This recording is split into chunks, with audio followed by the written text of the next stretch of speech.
ready to unlock the power of automated WhatsApp messaging and revolutionize your workflow.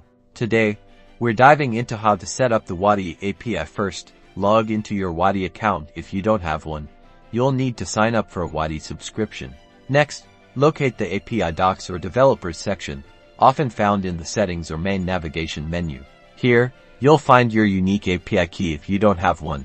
There is an area to generate a new one. Make sure to keep this key secure, as it's essential for authenticating your API requests. Copy it to your clipboard. Now, let's configure your chosen platform or application to utilize the Wati API. Whether you're using a CRM, e-commerce platform, or a custom-built application, you'll need to input the API key into its settings. We are showing a basic curl command, but this will be different based on the tool you use. Use a simple API call to ensure that everything is properly connected. Sending a test message is a great way to make sure that you set up the settings correctly. And there you have it. You've successfully set up the Wati API. Now you can leverage its capabilities to automate your WhatsApp messaging, streamline your workflows, and take your business communication to the next level. Be more efficient with your business with Wati.